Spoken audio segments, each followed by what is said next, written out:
بسم الله الرحمن الرحيم.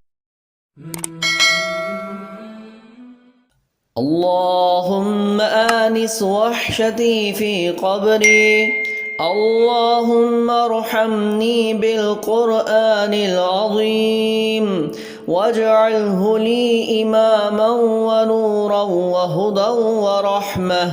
اللهم ذكرني منه ما نسيت